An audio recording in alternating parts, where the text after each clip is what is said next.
2, 3, go. Hi, guys. This is Ken. I'm the missions pastor here at Liberty, and joining us today is Lorraine Peralt. She is my missions assistant. We just wanted to walk through the benevolence process for all the campuses. I know it's been a little bit confusing. About a year ago, we got so overwhelmed with benevolence cases coming in here that we just felt like we couldn't handle all of them out of this campus. But also, probably a bigger thing was that we felt like the different campuses know the people and they are better able to minister to them. So that is the reason we wanted to push it back to the local campuses, to all the different campuses to handle their own benevolence. We've set up a system here, and let me say this, guys, we're testing this out. We're walking through a new system, and so we want your feedback. Do it in a way that just helps us make it better. And that's what we're looking for. And so we want to make it better, but we want to minister to people too. Guys, this is very hard. I'm just going to say this from the top. It is hard because you have people that you see in desperate need, but you know what? Maybe the best thing for us is not to help them. Maybe they need a little bit of a push to get out, and maybe they're able-bodied and get a job, or maybe we just, even if we did give them the money to help pay their back rent, guess what? They're still going to be evicted. And so we've won nothing there other than to spend the church's money on something that doesn't really help them. And so those are the conflicts that we have. And then we have some people that are perpetual, coming back all the time.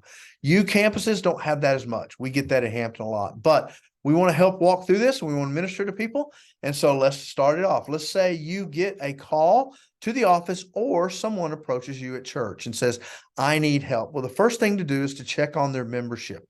The deacons have set forth these rules. We do have some rules that are kind of like guidelines, and I'm going to move this down. Lorraine, is that moving down? Yes or no? Okay, there you can see the requirements. We do ask that they be an active member for about 6 months. We need to show that if they have past members, that they've attended in the last 2 years. We've had people call us that were members 20 years ago, and we're like, well, you haven't really been in our church in 20 years. And so we try to help them move to somewhere else to get some help. 1 year minimum since their last benevolence help, $1,500 limit on benevolence. And then the last thing is, if we can show that they're active givers, that's even better. That's not a requirement, because obviously they wouldn't be asking for help if they had a lot of extra money to give away. And so we understand that. Now, with all these things, guys, these are guidelines. They don't always have to be hard and fast rules. But for example, if they haven't been a member for 6 months, let's look at it. If they've been attending and they've been regular and they've been, in the program and they've been serving and they've been giving, yet they haven't officially joined, we're not, that's not what we're looking to do. But we're looking at these type of requirements to give us some guidelines, because we get a massive number of requests, and we had to have something to guide us because we don't have unlimited funds. And so that's what these are. So first off, you check to see if they meet the requirements, if they're even close to the requirements. If you ever have any questions, you can call me.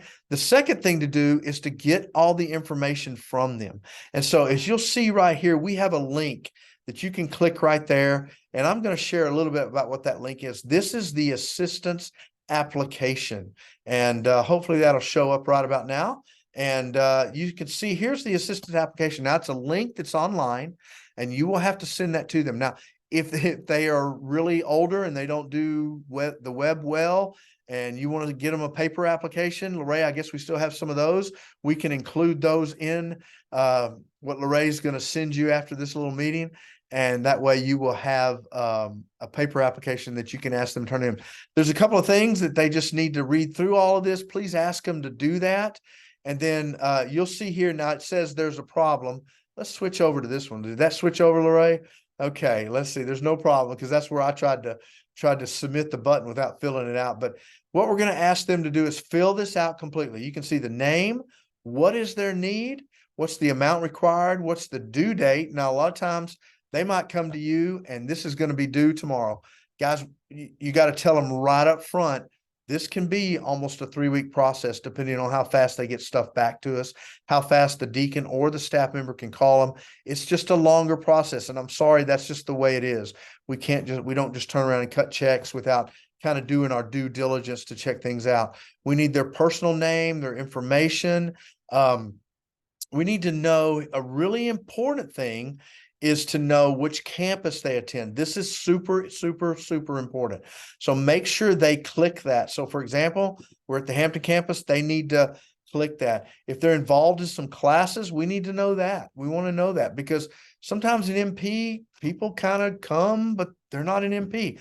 A good way to determine all this stuff too, maybe they know one of the staff members, maybe they know somebody that can vouch for them. So that's another way to walk through this. And then we need to know all their bill payment information and company, the contact person, or we need to know the account number, super important. If you see right here under the account number, total amount due or amount required. Sometimes if their bill is $5,000, I mean, maybe for 2 or 3, we can help them get out of trouble, but maybe we can't pay the $5,000.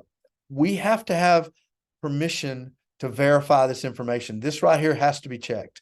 If they don't check this, guys, we might not can help them. And so then they have to signature here. Then right here, very, very, very important. They have to upload a bill. Now, once they do all that, we also ask them, who else is going to help you with this? Because you're in this situation, who else can help? Now, some people leave it blank. This might be a question later on for the deacon or the staff member to ask them, who else is going to help you? Once it's all filled out, this is on their end, they have to do this. Then they hit submit. Once they hit submit, it takes them to another screen that we don't have up right now. You can look at it later, but it is for them to fill out all their bills, how much they take in, how much they spend, and how much their expenses are. And so that is required so that the person evaluating their case can look at it and go, you know, they make plenty of money. They could pay this bill. Or, man, how are you going to live? How are you going to survive next month? Because I'm looking at this and you don't have enough money. Even if we do pay this, you can't live in this situation next month. So that's a real good help in those evaluating that whole process. Then once that information's all done, that will come back to you, whoever's handling that on your campus. That information comes back to you. You will look it over to make sure it's complete, and then you will give that to your deacon or your staff member. And so that's important. Staff, that is why I've asked you guys, be sure and find a deacon at your campus, or 2 or 3, if I were you, that could handle these things and do this for you. The reason that this is a deacon ministry, it was set up this way years ago because they didn't want staff having to say no to a project or to something, and that person being angry at that staff member. At the same time, sometimes staff members just want to say, I'll just pay it and I don't have time to work with getting them on track. Well, guys, we need to take that time to work with people. And therefore, that's why I really highly recommend deacons, because we don't want to just pay a bill out of convenience for us. We want to pay a bill, and then we want to help them move to where they won't need our benevolent assistance in the future. And so that is really, really the goal. So once everything's submitted, and you can see some of those things here that they definitely need, there is one situation that comes up sometimes that you need to be aware of. If someone is renting a room from a private individual, or if they're renting a house from someone who just happens to own that house, their landlord usually doesn't have a company. They're just renting out the house, which is great. And we can help them. But what we have to have is we will have to get a separate W-9 form that the landlord has to fill out. And that's an IRS rule. And that's the kind of no exceptions rule. And we have had people ask for help and their landlord would not sign that, because what that W-9 says is that we are giving this money to this individual and we can't give it to our person renting. We give it to the landlord, and it is income, and therefore they do have to pay taxes on it. So that's the reason some of the landlords don't want to, they don't want to fill it out because they don't want a paper trail. And unfortunately, we can't help people that don't fill that out. So the rest of it is, when the deacon gets it, deacons, we ask you to call them or the staff members and talk to them about the request. Say, why are you in this situation? For example, down here, we have a list of questions that you can look at. Tell me a little bit more about how you ended up needing help. Do you have other options that can help you out of this? Can you free up money? One of our deacons, this was so great. This is why we love the deacons handling. He said, this lady is paying $200 a month for her phone bill. And he says, I know there's a government program right now, and some internet, I mean, some companies that have these programs that for a person making what she's making, they can get their bill down. If I'm not mistaken, that bill was taken from somewhere around $200 down to $35. Guys, that's significant in helping them be able to pay their bills. And so that's where some of the things that you need to find out. How can we, what's going to be happening next month? Okay, we bail you out this month. What about next month? What's your plan? Well, some will say, I got a job coming on. Like, great, praise God. That's great. We'll help you. Let's get you going. Some will say, we've had them say, I don't know. Well, we're not there to pay bills that don't result in helping you get out of a hole. If it's just like, hey, I'm going to have to find another place anyway, I just need you to pay my back rent. Well, we probably are not going to do that. So that's just not wisdom. And guys, here's the thing. We're trying to help them move forward, and it's a tough situation on you, but we're also got God's money. And if we spend that money on a person it's not really going to help them, then we got to save it for people who might really, really, really need that help down the road. And so that's kind of what we try to do. And so let me back up to one thing that crossed my mind, and maybe it's yours. Why don't we help non-members? Here at the Hampton campus, there's an organization called Thrive, and we give them a certain amount of money, and we send all of our non-members to them. Y'all can use Thrive too. Some of you that are like in Gloucester and Greenbrier, it may not help.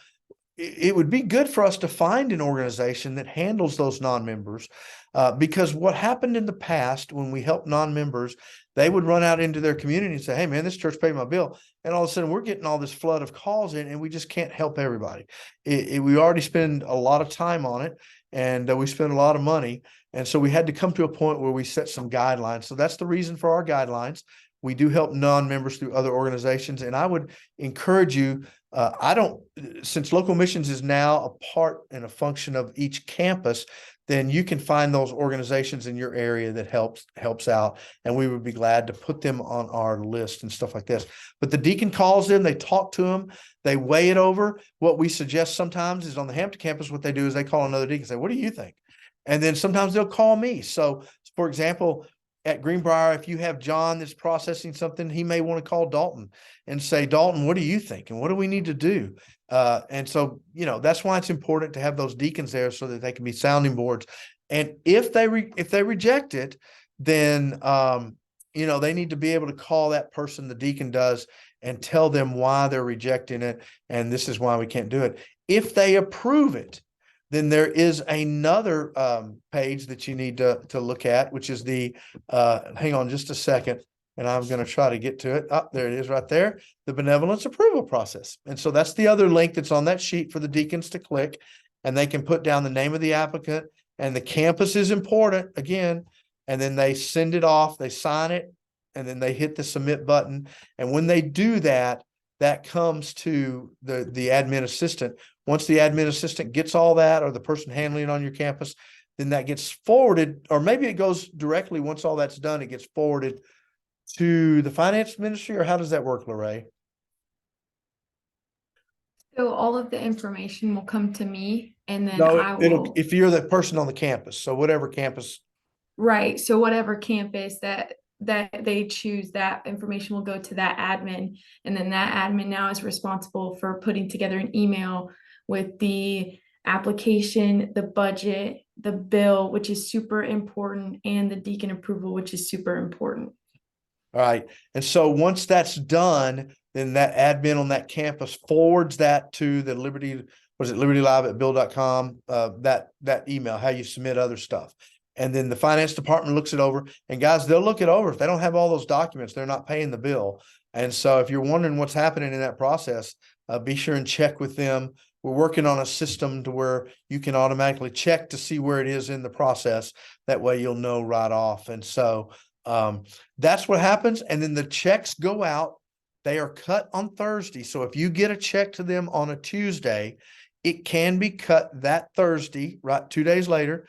It's not mailed out till Friday, and it may not make it to the intended target till, it could be Monday, Tuesday. We've had it as late as Wednesday or Thursday. So in your process, people will be calling you, where's my check? What's going on?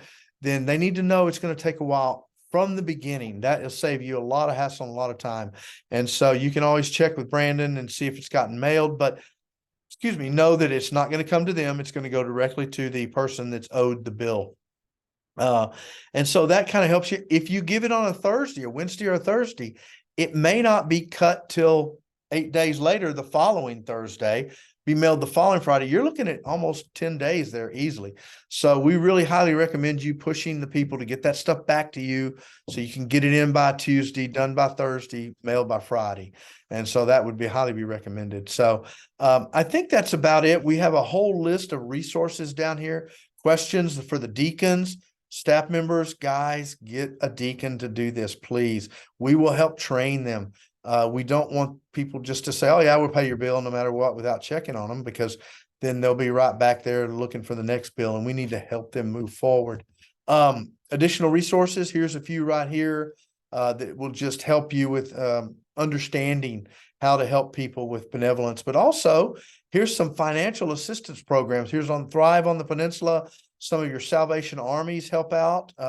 We have one right down the road. You may have one close to you. There's some other programs here that can help. And you know what? As you look through these, guys, like here's Verizon with cell phone numbers. Verizon Lifeline program can help with discount phone services and stuff like that.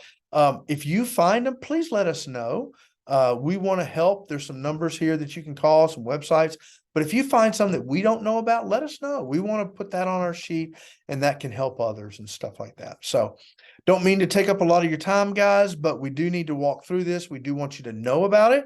And if you have any questions, you can call Lorraine. Campus pastors, you can call me, and we can go from there. So Lorraine, did I miss anything this time? No, the one thing I want to emphasize is just to make sure that you keep a running list of the people you've helped and the amount, because all of that needs to go into MP, because we need to keep track of how often we're helping people. Because if you look at one of the requirements is they couldn't have been helped within the last year. So we would just want to make sure we're keeping track of those things. Yeah, and I think don't you have a worksheet or something you could share with them that you can show what you've done, and it's just an Excel spreadsheet that says we helped this person and here's how it was resolved. And guys, that's invaluable. I promise you, you'll want to have that to refer back to. So thank you for your time, and we appreciate all you guys and what you're doing, and we hope that this is helpful. All right. Thank you.